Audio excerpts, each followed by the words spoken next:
Que Dieu nous bénisse. Nous vous saluons dans le nom de notre Seigneur et Sauveur Jésus-Christ de Nazareth. Et nous vous souhaitons la bienvenue à notre étude biblique communautaire EBCI. Ce jour, notre étude sera basée sur 1 Corinthiens chapitre 6, versets 9 à 11. Et le titre c'est « Exhortation contre la tromperie ». Mais nous voulons rappeler que le jour passé, notre étude était basée sur 1 Corinthiens chapitre 6, versets 5 à 8. Et dont le titre était « Le règlement des différends ». Nous vous souhaitons encore la bienvenue et à présent, passons aux questions. Ok, alléluia. Bien-aimés chers frères et sœurs, que le Seigneur nous bénisse. Amen. Nous voulons également aussi saluer tous nos frères et nos sœurs, tous ceux qui nous suivent depuis le poste récepteur. Que la grâce du Seigneur Jésus-Christ de Nazareth soit avec vous. Que la présence du Seigneur nous guide en ce jour. Alors bien aimés, nous sommes là dans le cadre de notre méditation. Donc nous sommes au jour 3 et la référence qui va nous conduire, c'est 1 Corinthiens 6, versets 9 à 11. Le titre de la leçon, c'est « Exhortation contre la tromperie ». Mais avant, je voudrais en tout cas donner la parole à tous nos frères et les sœurs qui sont là pour se présenter. On va commencer par nos sœurs. Gloire à Dieu, je Amen. suis la sœur Sophie. Je suis la sœur Olivia Kofi. D'accord, Le frère Mimi Les Bateaux. merci. Moi, c'est le frère Kwasi Asoro. Que le Seigneur vous bénisse et que la grâce du Seigneur soit avec nous pendant cette étude. Alors, nous allons prendre 1 Corinthiens 6, 9 à 11. Donc la sœur Olivia, tu vas faire la lecture dans la version Louis II, je crois. Est-ce que tu as? Oui. D'accord. Tu peux faire la lecture, s'il te plaît. Au verset 9, ne savez-vous pas que les injustes n'hériteront point le royaume de Dieu? Ne vous y trompez pas, ni les impudiques, ni les idolâtres, ni les adultères, ni les efféminés, ni les infâmes, ni les voleurs, ni les cupides, ni les ivrognes, ni les outrageux, ni les ravisseurs n'hériteront le royaume de Dieu. Et c'est là ce que vous étiez, quelques-uns de vous. Mais vous avez été lavés, mais vous avez été sanctifiés, mais vous avez été justifiés au nom du Seigneur Jésus-Christ et par l'Esprit de notre Dieu. Alors, je vais pour une meilleure compréhension, je vais faire la lecture dans la version Semeur. Ne savez-vous pas que ceux qui pratiquent l'injustice n'auront aucune part au royaume de Dieu? Ne vous y trompez pas. Il n'y aura point de part dans l'héritage de ce royaume pour les débauchés, les idolâtres, les adultères, les pervers ou les homosexuels, ni pour les voleurs, les avares, pas plus que pour les ivrognes, les calomniateurs, les malhonnêtes. Voilà ce que vous étiez, certains d'entre vous. Mais vous avez été lavés, vous avez été purifiés du péché. Vous en avez été déclarés justes au nom du Seigneur Jésus-Christ et par l'Esprit de notre Seigneur Jésus. Amen. Amen. Bien, donc, mais avant d'entamer la série de questions, je voudrais qu'on se rappelle tout simplement du verset à mémoriser de la leçon. Parce que l'objectif également aussi, à la fin de chaque étude, il faudrait qu'on puisse garder à l'esprit le verset à mémoriser. Je vais donner la parole à notre frère Guy Marcel qui va nous rappeler ce verset-là. Ok, le verset à mémoriser pour la leçon 7 se trouve dans 1 Corinthiens chapitre 6, verset 19 à 20, qui dit ceci: ne savez-vous pas que votre corps est le temple du Saint-Esprit qui est en vous, que vous avez reçu de Dieu, et que vous ne vous appartenez point à vous-même, car vous avez été racheté à un grand prix. Glorifiez donc Dieu dans votre corps. Amen. Alléluia. Glorifiez Dieu donc dans votre corps. Alors la première question, pour la troisième fois dans ce chapitre, Paul semble surpris par l'ignorance des Corinthiens. De quoi était-il étonné cette fois-ci? Allez, oui, mon frère Guy Marcel. Ok, pour la troisième fois dans le chapitre, Paul semble surpris par l'ignorance des Corinthiens. Bon, d'abord il y a eu 2 premières fois. Bon, lui il parle de la troisième fois. D'accord. Ici, au verset 9, il dit ceci: ne savez-vous pas que les injustes n'hériteront point le royaume de Dieu? Ne vous y trompez pas, etc., etc. Ici, pour les Corinthiens, peut-être ils croyaient dans leur entendement, dans leur esprit, que ceux qui commettaient de telles choses, des injustices, de telles idolâtries, certainement peut-être qu'ils avaient une part dans le royaume de Dieu. Donc Paul ici renchérit en disant que, attention, ne vous y trompez pas, que toute cette bande de personnes n'ont point de part dans le royaume de Dieu. Donc c'était pour recadrer les choses. Voilà, donc Amen. Mais je voulais juste demander, est-ce que quelqu'un peut nous rappeler, on va dire, les 2 premières fois dans ce chapitre? Oui, la sœur Sophie. Bon, les 2 premières fois dans le chapitre, lorsque nous prenons le chapitre 6, c'est-à-dire le verset 1, verset 4, on a vu que les chrétiens de Corinthe ont été incapables de porter un jugement, de juger. Ils ont été incapables de juger. Alors qu'ils avaient tout reçu en Jésus, ils étaient équipés, mais ils sont restés incompétents, incapables pour juger.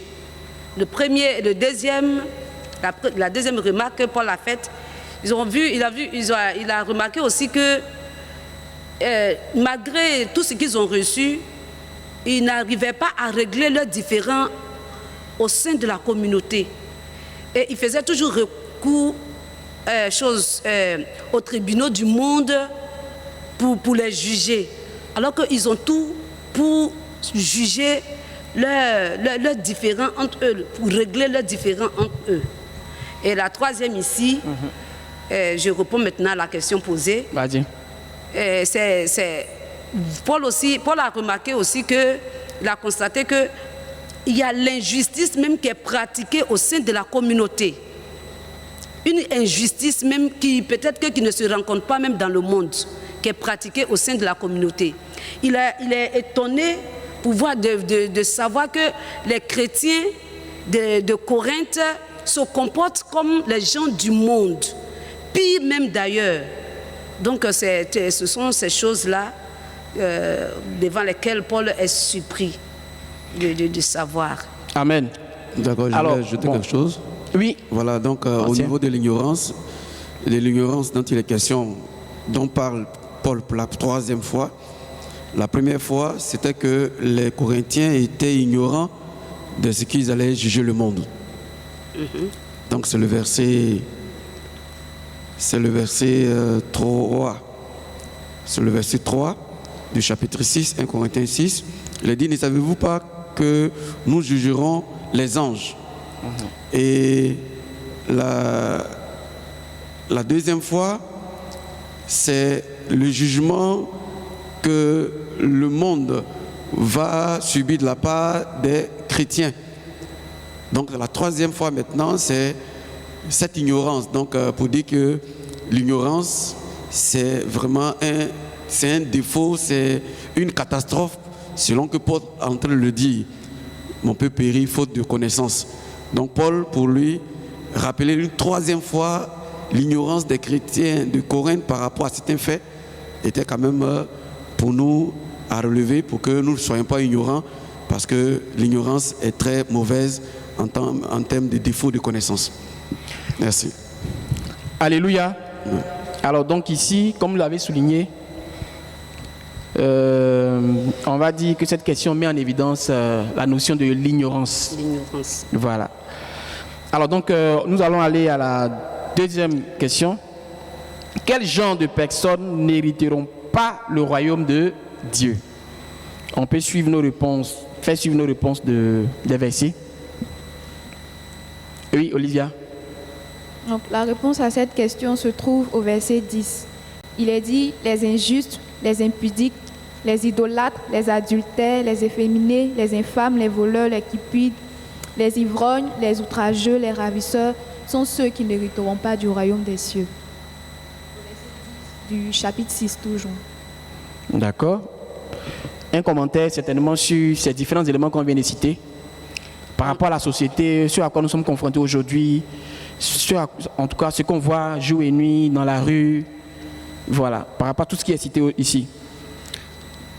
Oui, la sœur Sophie. Bon, je veux aborder dans la même veine, mais ça commence au verset 9 même.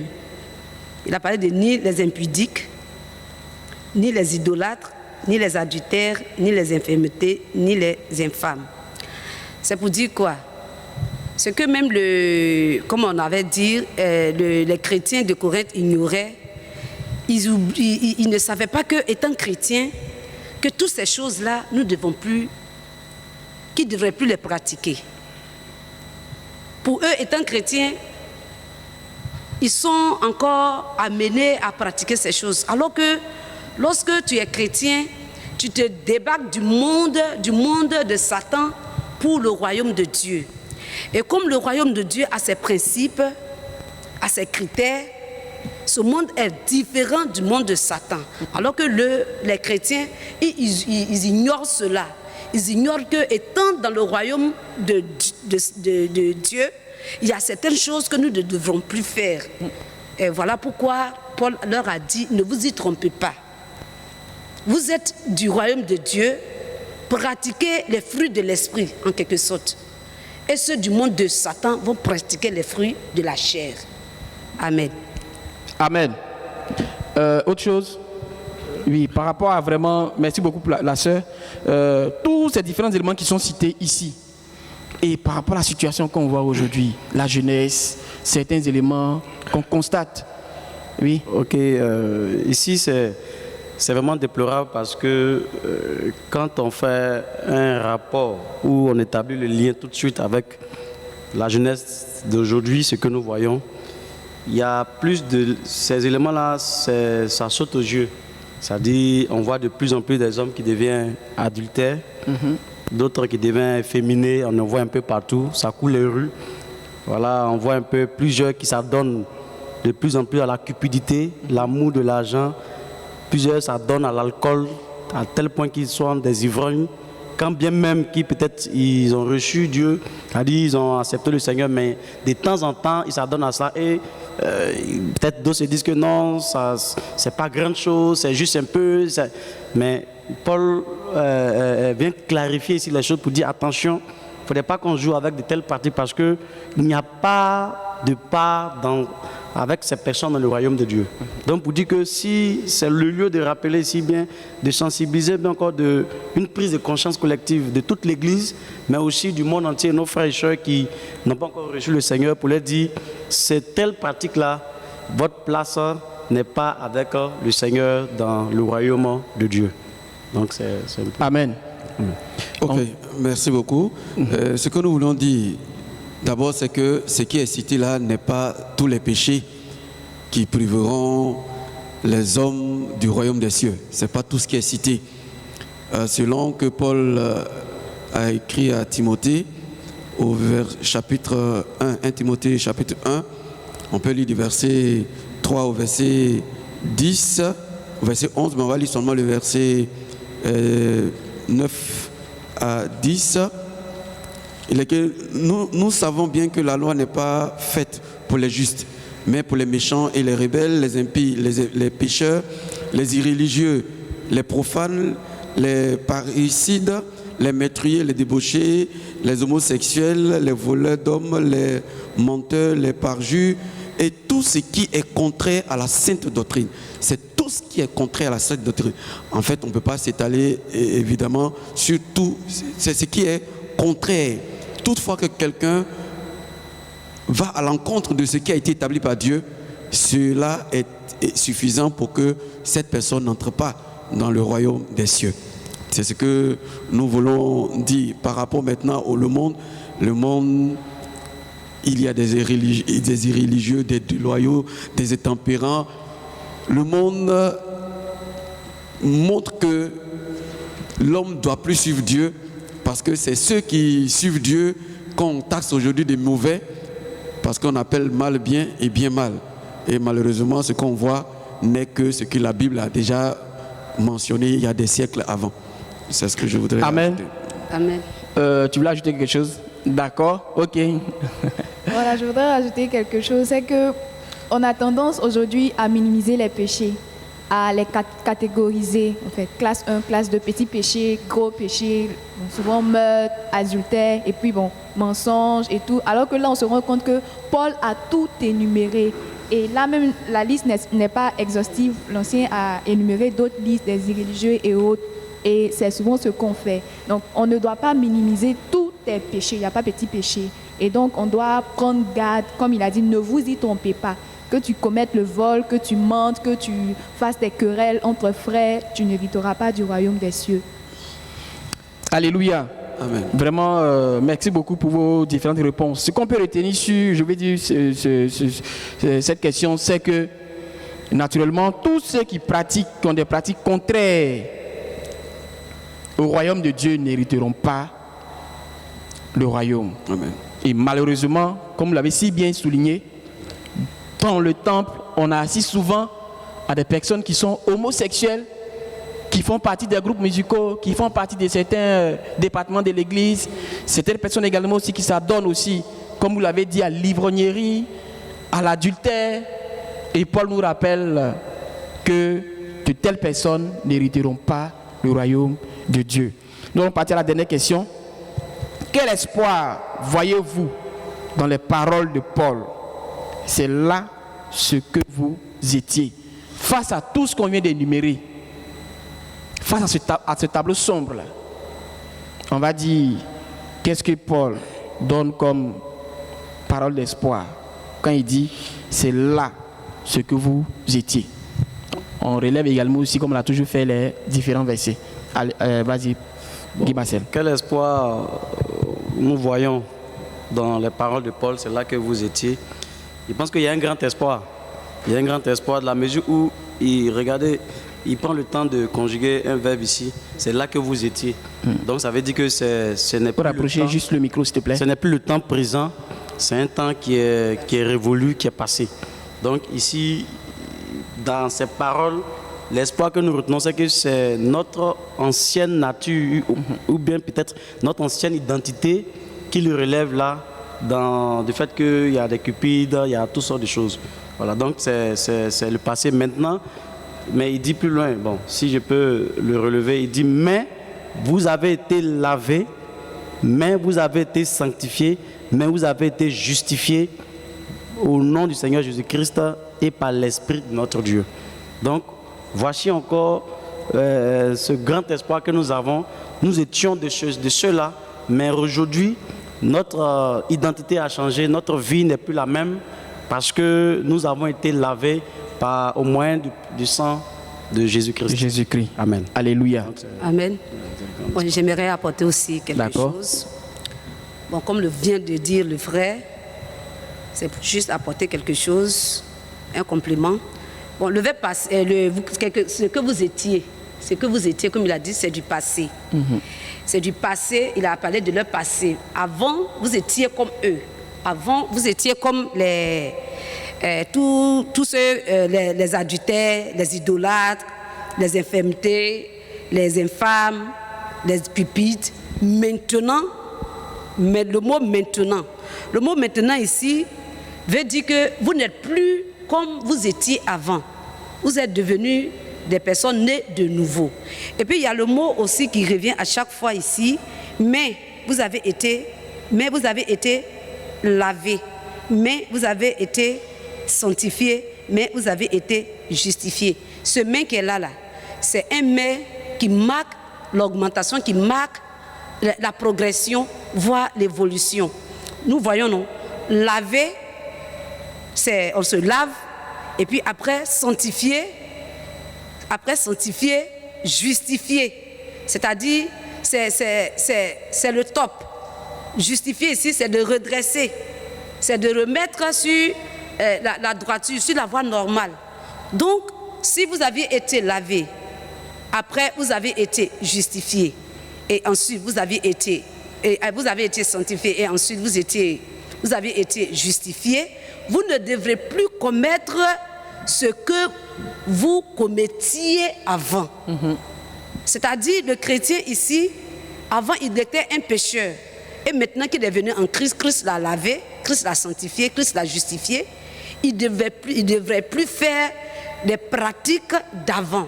Voilà pourquoi je vais un peu contre ces prédications, ces enseignements qui disent que puisque nous avons accepté Jésus, nous sommes déjà sauvés, quelle que soit la vie que nous allons mener, nous sommes déjà sauvés.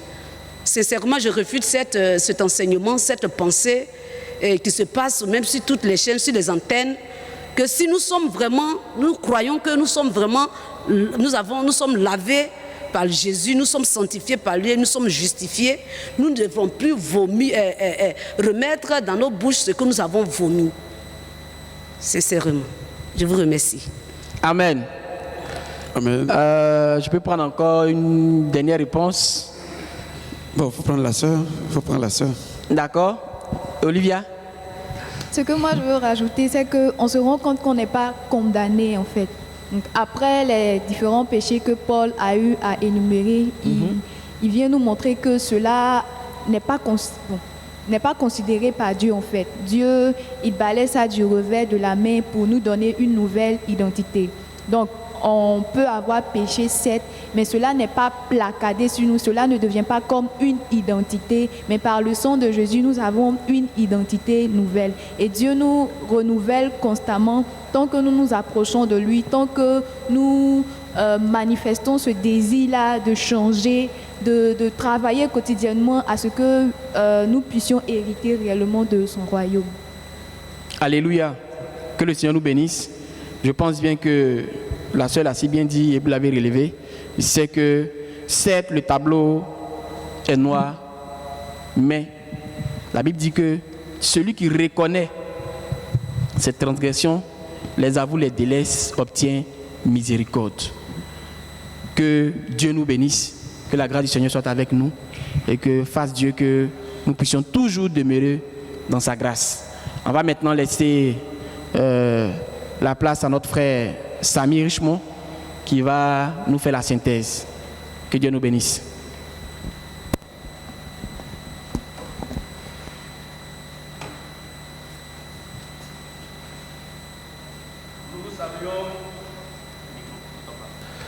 Nous vous saluons dans le beau et précieux nom de notre Seigneur Jésus-Christ. Ce matin, je suis chargé de faire la synthèse du jour 3. Et nous allons faire cette synthèse sur la base de toutes les réponses données par les différents étudiants. Ce que je voudrais dire, c'est que l'apôtre Paul nous présente un tableau et de ceux qui vont hériter le royaume des cieux et un tableau de ceux qui ne vont pas hériter des royaumes des cieux. Mais ce jour, je veux parler de l'ignorance qui régnait dans l'église de Corinthe. Dans l'église de Corinthe, il y avait l'injustice, il y avait des efféminés, il y avait des infâmes, des voleurs, des cupides. Mais pour eux, c'était normal, parce qu'ils étaient ignorants. Ils ne savaient pas que vivre dans ces conditions, je veux dire, n'était pas bon pour eux. Vivre dans ces conditions ne glorifiait pas Dieu. Vivre dans ces conditions n'honorait pas Dieu. Et si Jésus venait dans ces conditions, ou bien que si les chrétiens de Corinthe mouraient dans ces conditions, ils n'allaient pas hériter du royaume des cieux. Donc, ce peuple était véritablement dans l'ignorance. Mais qu'est-ce qui va ouvrir les yeux? Qu'est-ce qui va leur donner de comprendre? C'est la lettre que l'apôtre Paul envoie. C'est l'information que l'apôtre Paul amène. Et c'est cette lettre, je veux dire, qui va les éclairer. C'est cette lettre qui va leur dire, celui qui se comporte ainsi, celui qui a tel agissement, en tout cas ne va pas hériter du royaume des cieux. Bien-aimés, ce matin, je suis là pour nous encourager. C'est vrai aujourd'hui, nous n'avons pas l'apôtre Paul pour nous apporter une lettre, mais nous avons l'ensemble de l'aide de l'apôtre Paul, nous avons la Bible pour nous. Et quand on lit Jacques, le chapitre 1, le verset 23, Jacques présente la Bible comme le miroir devant lequel nous nous présentons et nous nous analysons nous-mêmes. Donc, pour lever l'ignorance, pour nous donner de nous connaître davantage, pour nous donner de savoir ce qui est bon aux yeux de Dieu, une chose importante pour nous, c'est de nous approcher de la parole de Dieu. Je veux encourager chacun de nous, je veux encourager chaque frère, chaque sœur à s'approcher de la parole de Dieu. Je veux encourager l'Église dans son ensemble à s'approcher des Écritures. C'est en méditant la parole de Dieu qu'on peut savoir véritablement ce que Dieu n'aime pas, qu'on peut savoir ce que Dieu n'approuve pas. C'est en s'approchant de la parole de Dieu qu'on peut savoir, je veux dire, ce qui n'honore pas Dieu, ce qui attriste le Saint-Esprit. Mais tant qu'on sera loin de la parole de Dieu, on va vivre dans ces choses et on peut penser que c'est normal. Je veux terminer avec l'histoire de ce roi dans le livre de 2 Chroniques, le chapitre 34, de l'histoire de Josias. La Bible déclare que Josias est devenu roi. Et quand on lit au verset 14, il est dit que quand les ouvriers étaient en train de faire les travaux, ils vont découvrir la loi qui était cachée quelque part. Et ils vont prendre le livre, la loi qu'ils vont présenter au roi. Et quand on va finir de le lire, je veux dire, on va se rendre compte que le peuple était en erreur. On va se rendre compte que la colère de Dieu était disposée, je veux dire, à frapper Israël. Mais parce qu'ils ont lu, ils se sont repentis et Dieu, dans sa grâce, je veux dire, a fait du bien au peuple. Je veux ce jour nous encourager. Tant que nous allons rester loin de la parole de Dieu, tant que nous allons rester loin de la Bible, tant que nous allons rester loin de la méditation de la parole de Dieu, il y a des choses, je veux dire, qu'on va trouver normales dans notre vie, alors que Dieu n'approuve pas. Donc ce jour, je veux nous encourager à nous attacher à la parole de Dieu, à méditer la parole de Dieu, à méditer ces lettres-là, afin que le Seigneur nous révèle, afin que le Seigneur révèle notre cœur. Et quand c'est pas bon, on peut prendre la peine de s'approcher de Dieu, dire à Dieu, Seigneur, c'est vrai, à tel endroit, je me rends compte que ma vie n'est pas à ton image. Et se présenter à Dieu, demander l'aide du Saint-Esprit, afin que Dieu intervienne dans notre vie. Que le Seigneur ce matin nous bénisse, que le Seigneur bénisse chacun de nous, que le Seigneur nous donne la force de nous approcher de sa parole, et qu'au travers de sa parole, il nous révèle véritablement notre vie. Que Dieu nous bénisse ce matin. Nous allons prier le Seigneur. Nous voulons te présenter notre vie, toi le Dieu vivant. La Bible déclare que ta parole est utile pour enseigner, pour corriger, pour instruire, afin que ton serviteur soit accompli et propre à toutes bonnes œuvres. Seigneur, c'est pourquoi nous nous approchons de toi ce jour afin que tu nous aides. Seigneur, ta parole est une lampe à notre pied, une lumière sur notre sentier. Le Psaume 119 pose cette question de savoir comment est-ce que le jeune homme rendra-t-il son sentier pur. La Bible déclare que c'est en se dirigeant d'après ta parole. Nous voulons te prier afin que tu aides ton Église à s'approcher de toi au travers de la méditation. Seigneur, c'est en lisant les Écritures que nous nous découvrons, que nous connaissons ta volonté. Seigneur, c'est en lisant les Écritures que tu révèles notre nature, notre identité, nos intentions éternelles. Parce que ta parole est la lumière qui éclaire. Seigneur, que personne en ces temps difficiles ne reste loin de ta parole. Mais nous te prions de fortifier chacun de nous à s'approcher véritablement de toi et à se laisser transformer par ta parole. Nous bénissons ton nom, nous te louons pour ce que tu fais dans notre vie. Que la gloire te revienne. Au nom de Jésus. Amen.